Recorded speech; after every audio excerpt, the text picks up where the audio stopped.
नमस्कार, मैं हूं विवेक प्रकाश और आप देख रहे हैं the rough cut. Sushant Singh मामले में रिया चक्रवर्ती से सीबीआई अब तक लगभग 17 घंटों की पूछताछ कर चुकी है। कई और लोगों से, सिद्धार्थ पिठानी से, नीरज से, इस समय श्रुति मोदी जो सुशांत की मैनेजर है उससे सीबीआई डीआरडीओ के गेस्ट हाउस में पूछताछ कर रही है, लेकिन अब तक कुछ निकलता हुआ नहीं दिख रहा है। इन सारे मुद्दों पे कहां पेच फंसा हुआ है, सीबीआई क्या पूछ रही है, क्या जानना चाह रही है, क्या है जो अब तक सामने नहीं आ पा रहा है, इन सारे सुशांत सिंह राजपूत के मामले के पेच को समझने के लिए हमारे साथ रिटायर्ड आईपीएस रतन कुमार श्रीवास्तव जी हैं। सर, बहुत बहुत स्वागत है आपका द रफ कट पे। जी जी नमस्कार, बताइए। सर, मैं शुरुआत इसी सवाल से कर रहा हूं। 17 घंटे की पूछताछ कर चुकी है, 10 घंटे की पूछताछ परसों हुई थी, 7 घंटे की पूछताछ कल हुई है। आखिर वजह क्या है? सीबीआई ने अब तक रिया चक्रवर्ती से क्या कुछ हासिल नहीं हो पाया है? रिया चक्रवर्ती की गिरफ्तारी की कोई अभी तक खबर नहीं है। कहां पेच फंसा हुआ है? क्या सीबीआई जानना चाह रही है?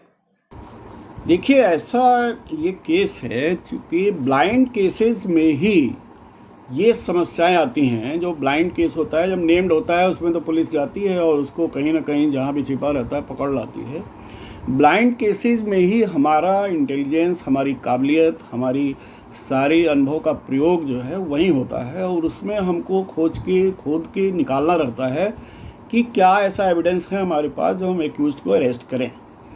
अगर एक सिचुएशन की कल्पना करिए कि अगर 8 तारीख को रिया गई और 8 तारीख को ही सुसाइड हो जाता, या कोई हॉट एक्सचेंज हुआ होता, कोई बात हुई होती और इसका प्रूफ होता, तो बहुत जल्दी तुरंत दूसरे दिन होता कि उसने ऐसे प्रोवोक किया, ऐसे किया, उसकी घटना में कोई बहुत बड़ा वो नहीं रहता और इस पर गिरफ्तारी हो सकती थी, कार्रवाई हो सकती थी। लेकिन उसके जाने के चूँकि 7-8 दिन बाद ये घटना हुई है, तो इस 7-8 दिन की घटना का क्या क्रम था, क्या ऐसा चीज़ मिला जिससे वो, चूँकि ये सारा मामला एबेटमेंट और कॉन्स्पिरेसी सुसाइड का है, तो उसका रोल क्या है। तो इसमें जितने भी हमारे कैरेक्टर्स हैं, चाहे वहाँ रहते हों या रहे हों या आने जाने वाले हों या फ़ोन पर हों या लैपटॉप पर हों, बहुत सी लंबी सूची होगी जिनसे हम पूछते हैं। अच्छा, पूछने में ये भी होता है कि आप एक से पूछा, आपने मान लीजिए पिठानी से कुछ पूछा और पिठानी ने ये बताया कि ऐसे हुआ, उनके सिस्टर ने उसको क्रॉस किया कि नहीं ऐसे हुआ, तो फिर हम क्रॉस करेंगे पिठानी से कैसे हुआ। तो इसमें ये होता ये है कि हम बार बार चीज़ों को वेरीफाई करने का प्रयास करते हैं, क्योंकि हमको सारे लोगों के, जितने भी ये पिठानी हैं और वहाँ उनके सर्वेंट हैं, रिया के और फैमिली मेम्बर्स हैं, वो क्या कह रहे हैं। तो जब क्रॉस कराते हैं तो हमारा जो सबसे बड़ा आउटकम होता है कि अगर कहीं विरोधाभास है, वही हमारे लिए सबसे बड़ी सफलता होती है कि अगर विरोधाभास मिलता है तो क्रिमिनल वहीं टूटने लगता है और फिर सही चीज़ बताने लगता है। इसलिए इसमें लंबी इंक्वायरी, लंबी पूछताछ की बातें होती हैं, ताकि कहीं ना कहीं वो जो भी कॉन्कोक्टेड स्टोरी बता रहा होगा, कहीं बनावटी बता रहा होगा, तो कहीं ना कहीं फंसेगा। और जिस समय वो फंस गया, हमारी अचीवमेंट उसी समय होती है कि हम उस पर एक निष्कर्ष पर आ जाते हैं कि हाँ ये घटना हुई है, और फिर आदमी वो टूट जाता है और पूरा क्रम बता देता है। तो निश्चित रूप से इतनी बड़ी एजेंसी लगी हुई है सीबीआई, हमारे देश की सबसे बड़ी एजेंसी है, और ये तो अच्छा ये भी है कि इसमें ठोक बजा के कार्रवाई करना है। ऐसा नहीं कर सकते कि आज गिरफ्तारी कर लें, कहें कल कहें कि हमारे पास साक्ष्य नहीं है। तो इसलिए इसमें थोड़ा डिले हो रहा है, लेकिन देर होगा, देर नहीं होना चाहिए इसमें। आपने कहा कि 8 तारीख को अगर ये कुछ हुआ होता, 8 तारीख को रिया अगर चली गई घर, 9 तारीख को ये हादसा होता,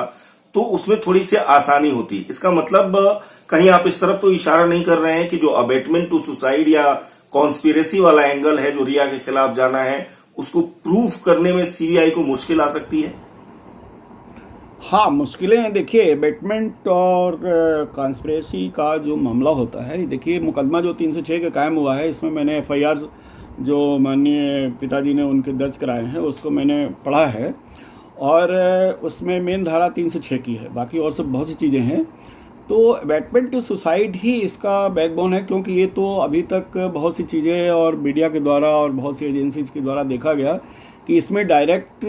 मर्डर, फिजिकल आकर के मर्डर करने के कोई साक्ष्य अभी तक नहीं मिले हैं। संभव है कोई बाद में मिल जाए, लेकिन अब तक जो चीज़ें आई हैं और जो सुशांत जी के पिता का इसमें एफआईआर है वो इसी पर है कि उनको इस तरह से धमकी दिया जाता था, ब्लैकमेल किया जाता था, उनको एक्सप्लॉइट किया जाता था और इस कारण उन्होंने सुसाइड की। तो इसमें जो एबेटमेंट इस सुसाइड होता है, तो इसमें एबेटमेंट और कॉन्स्पिरेसी के जो एलिमेंट्स हैं वो बड़े सॉलिड होने चाहिए। कारण कि हम जब भी एबेटमेंट होता है तो ये देखते हैं कि क्या क्या चीज़ प्रोवोक की गई, क्या इंस्टिगेट किया गया, कैसे किसी चीज़ को इनकरेज किया गया, क्या उसके पास ऐसा था जिससे वो कहता था कि अच्छा भाई तुम ऐसी परिस्थितियाँ थी जैसे एक्ट, एक कोई कार्य है, एक एक्ट है या क्लस्टर ऑफ एक्ट है, क्लस्टर ऑफ कंडक्ट है, इस सारे क्या ऐसे बन गए जो उसको और कोई ऑप्शन नहीं छोड़े कि अलावा सुसाइड उसके पास कोई ऑप्शन नहीं है। तो उन सारी परिस्थितियों से हम इन्फ्रेंस ड्रा करते हैं कि एबेटमेंट किया गया, क्योंकि एबेटमेंट डायरेक्ट अगर हमको कहीं नहीं मिलता है तो वो सारे परिस्थितियों का विश्लेषण करके हम निकालते हैं, इन्फ्रेंस ड्रा करते हैं कि ये परिस्थितियाँ थी, ये इन्होंने बिहेव किया, इतने सीरीज़ में ये बिहेवियर है, 8 के पहले का है, 8 के बाद का है, और उससे हम ये ड्रॉ कर सकते हैं कि ये इनके फैमिली का, इनके दोस्तों का या जिसका भी है, इससे इसके बयानों से ये चीज़ आ रहा है जिससे कॉन्स्पिरेसी एक एबेटमेंट की उसमें चीज़ आ रही है, और उससे हम इन्फ्रेंस ड्रा कर सकते हैं कि इसके साथ एबेटमेंट टू सुसाइड का अपराध हुआ है, जिससे वो प्रोवोक होकर के, जिससे वो परेशान होकर के और ये समझ के कि हमारे पास अब कोई विकल्प नहीं है, उसने सुसाइड किया है। लेकिन सुशांत के पिता की जो एफआईआर है, उसी एफआईआर में उन्होंने ये भी कहा है कि रिया की तरफ से ये धमकी दी जा रही थी कि वो उसके ड्रग एडिक्ट होने, उसके पागल होने, इस तरह की बातें जो है वो पब्लिक कर देगी, और इस वजह से एक सुशांत के ऊपर मेंटल दबाव बना, ये भी। जी जी जी हाँ, तो उन्होंने देखिए एफआईआर में उन्होंने बेसिक जो आरोप लगाए हैं वो ये है कि वो इलाज कराती थी, लेकिन वो क्या दवा देती थी, उसकी ओवरडोजिंग करती थी, उसने तमाम तरह के इलाज करा करके और तमाम तरह के रिकॉर्ड तैयार करके, सुशांत जी के पिता का ये कहना है कि उसने उन पे दबाव बनाया था कि मैं ये रिकॉर्ड्स जो भी हमारे, यहाँ तक कि उन्होंने डॉक्टर्स को भी कहा है कि सभी षड्यंत्र में शामिल हैं, वो भी हो सकते हैं, कि हम इसको पब्लिश कर देंगे तो तुम्हारी बेइज्जती होगी समाज में, तुम्हारे समाज में, बॉलीवुड में ऐसा हो जाएगा कि तुम्हें फिल्में नहीं मिलेंगी, तुम्हें लोग पागल समझने लगेंगे। तो अब इन जितने भी मेडिसिन दिए गए हैं, जितने भी डॉक्यूमेंट्स बनाए गए हैं, जो एफआईआर का मेन आरोप है एक तरीके से, इन सारे को हमारे जो एक्सपर्ट, जो डॉक्टर्स हैं वो अपना बयान देंगे, और जो हमारे सीबीआई के एक्सपर्ट्स हैं, जो बड़े बड़े हमारे एम्स के और बड़े बड़े एक्सपर्ट्स हैं, फोरेंसिक साइंस के एक्सपर्ट्स हैं, वो जो मेडिकल एक्सपर्ट्स हैं कि क्या ये बीमारी है, तो क्या ये बीमारी में ये दवा दी जाती है और किस डोज में दी जाती है और क्यों दी जाती है, कितनी दी जाती है, क्या यही दिया गया। अब दूसरी चीज़ इसमें आती है कि डॉक्टर का रिलेशन तो ये बनता है पेशेंट का, उसने लिख दिया, आपने मेडिसिन लिया,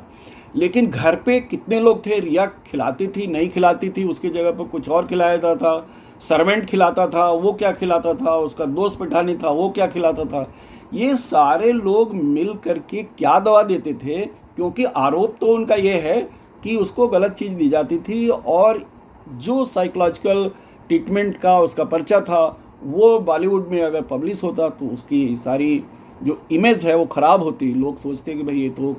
मेंटली डिरेल्ड है, इसलिए इसको अब फिल्में नहीं दी जानी चाहिए। तो ये तो एक तरह से बहुत बड़ा एक्सप्लॉयटेशन था अगर ये सही पाया जाता है तो, और सीबीआई निश्चित रूप से इसको कहीं ना कहीं से ढूंढ के निकालेगी कि इस तरह के ड्रग वाला जो एंगल आ रहा है, ड्रग वाले एंगल में सुशांत के पिता ने भी आरोप लगाया है कि रिया की तरफ से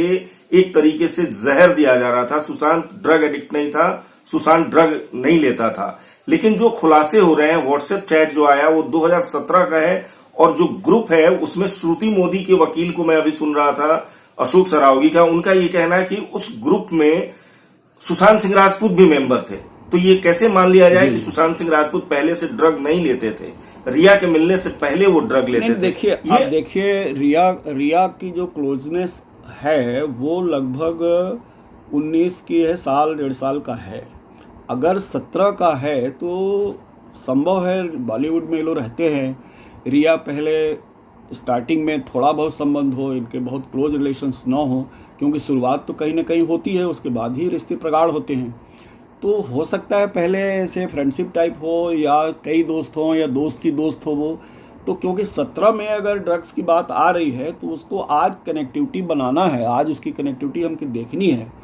तो निश्चित रूप से उसकी निरंतरता आनी चाहिए कि 17 से लेकर के और 20 तक की निरंतरता बनी हुई है। और कहाँ से लेते थे, कौन बेचता था, मोस्टली जो सर्वेंट होते हैं या कोई छोटा मोटा एजेंट होता है जो बड़े लोगों से ले करके ला करके अपने ग्राहकों को देता रहता है। तो ये तो कौन उनके यहाँ आता था, किससे मिलता था, क्या करता था, और निश्चित रूप से इसे कोड लैंग्वेज में लोग बात करते हैं ताकि बहुत लोग चीज़ों को ना समझें। तो 17 को लेकर के आज ये बहुत स्ट्रांग चीज़ तो नहीं आती है, लेकिन ड्रग के अलावा और से भी बहुत सी चीज़ें, बहुत सी मेडिसिन हैं जिसको आप दे करके किसी को इनएक्टिव कर सकते हैं। आदमी डल हो सकता है, आदमी मेंटली साउंड नहीं रह जाता है, और उसको एडिक्शन लगा दीजिए तो फिर वो दवा की बार बार डिमांड करता है। तो इस तरह का भी ऐसा कॉन्स्पिरेसी हो सकती है। और मैं समझता हूं कि 17 के आधार पर तो नहीं, लेकिन अगर इसकी और कोई कनेक्टिविटी मिलती है तो निश्चित रूप से इस पर कार्रवाई हो सकती है। अच्छा, रिया चक्रवर्ती के अलावे, हालांकि फैमिली ने मेन अक्यूज के तौर पर रिया चक्रवर्ती को एफआईआर में नाम दिया है और रिया के घर वालों का और पिठानी और इन लोगों के नाम है, लेकिन इस पूरे मामले के इन्वेस्टिगेशन के दौरान अगर ये बात सामने आती है, जो सुशांत की मौत के बाद से ही बहस शुरू हुई थी, फेवरेटिज्म, नेपोटिज्म और सुशांत के 7-8 फिल्में छीन ली गई उनसे, उसकी वजह से एक मेंटल ट्रॉमा में सुशांत सिंह राजपूत थे। अगर ये बात कहीं ना कहीं से इन्वेस्टिगेशन में सामने आती है तो क्या ये केस एक नया मोड़ ले लेगा? देखिए, ऐसा है कि सुशांत जी के पिताजी ने जो एफआईआर लिखाई है, उस एफआईआर में उन्होंने स्पष्ट कहा है कि मई 19 तक उसको पिक्चर काफ़ी मिलते रहे, काफ़ी उसमें छाया रहा बॉलीवुड में, लेकिन रिया संपर्क हुआ है उसके बाद क्या रीज़न है कि उसको फिल्म मिलने बंद हो गए। और ये भी आरोप लगाया है कि फिल्म करोगे तो तुम हीरोइन हम रहेंगे। तो इस तरह की चीज़ें एफआईआर में आई हैं। तो अब ये तो बॉम्बे पुलिस ने शायद पहले इस पे काफ़ी लोगों को जिरह किया था, पूछा था, लेकिन अब तो सीबीआई सर्वोच्च संस्था है वो कर रही है। तो अगर कहीं कोई बात अभी प्रकाश में नहीं आई है तो, लेकिन इसको लेकर के अगर कोई बात प्रकाश में आती है तो एक बहुत बड़ी चीज़ होगी, क्योंकि अगर सुसाइड की बात है तो कोई फाइनेंशियल क्राइसिस, क्योंकि बॉलीवुड के जो मेंबर्स हैं, चाहे जितने टॉप के हों या अभी स्ट्रगलर हों, सबको अपना एक स्टेटस मेंटेन करना पड़ता है, एक लेवल मेंटेन करना पड़ता है और उस तरह से जीना पड़ता है, उस तरह के लोगों के साथ जीना पड़ता है। इनकी लायबिलिटी बढ़ जाती है, खर्चे बढ़ जाते हैं, जीवनचर्या का जो आकार प्रकार है और उसका रूप है बदल जाता है। तो इसमें अगर फिल्मों के मिलने की निरंतरता टूटती है और साल भर से किसी के पास अगर कई फिल्में नहीं हैं और कई फिल्में हाथ से निकल गई हैं, तो ये एक बहुत बड़ा मेंटल सेटबैक हो सकता है, जिसको लेकर के और ऐसे लोग जिन्होंने उसमें संपर्क किया, जिन्होंने काम दिया और फिर बना किया, या कुछ ऐसी बातें सामने आई कि आज एग्रीमेंट हुआ, कल कहा कि हम नहीं करेंगे, तो निश्चित रूप से रिफ्लेक्शन जाएगा। लेकिन वो तथ्य कितने मजबूत आते हैं उस पर ये डिपेंड करेगा कि उनके ऊपर पुलिस हाथ डाल सकती कि नहीं डाल सकती। हालांकि इसमें भी जाने में फिर रिया के पिता, सुशांत के पिता जो आरोप लगा रहे हैं सेंटर में, उसमें भी रिया रहेगी, क्योंकि उनकी तरफ से ये साफ साफ कहा गया कि रिया चक्रवर्ती की तरफ से ये प्रेशर दिया जाता था कि जो भी आप फिल्म करोगे हीरोइन हम रहेंगे। तो जाहिर सी बात है कि उसको कोई प्रोड्यूसर या डायरेक्टर मानने को हो सकता है कि तैयार ना हो। लेकिन अब एक तरफ ध्यान आपका और ले चलना चाहूंगा मैं जी, ये बहुत बड़ा रीजन हो सकता है, क्योंकि कोई भी डायरेक्टर प्रोड्यूसर कोई फिल्म बनाता है तो उसका अपना नजरिया होता है, उसके अपना नजरिया होता है, और फिल्म का जो कैरेक्टर है वो क्या बोल रहा है, किसके बॉडी पर सूट करेगा, किसके लैंग्वेज पे सूट करेगा, कौन सा गाना उसका सूट करेगा, किसका गाना सूट करेगा, बहुत सी चीज़ें वहाँ बड़े बड़े लोग हैं जो एनालिसिस करते हैं, तब जाके पिक्चर बनती है। अगर उसमें कोई ज़बरदस्ती अपने को कहता है कि नहीं हमको रखना है, तो निश्चित रूप से वो प्रोड्यूसर कहेगा कि भाई फिर आपको हम क्यों रखेंगे, फिर आप जाइए। तो इसमें रिया जो है केंद्रीय भूमिका में आ सकती है और उसके ऊपर शिकंजा बढ़ सकता है कि अगर इनके कारण ही, मान लीजिए 4 आदमी ये कहते हैं कि साहब इनके कारण ये फिल्म रिजेक्ट किया गया, तो निश्चित रूप से ये बेटमेंट और कॉन्स्पिरेसी का कुछ ना कुछ हिस्सा इसमें आ सकता है। और अब वो कितना मजबूत होगा, वो एविडेंस कितना स्ट्रांग होगा, इस पर डिपेंड करेगा। लेकिन रिया को दायरे में लेने के लिए एक महत्वपूर्ण कारण ये बन सकता है।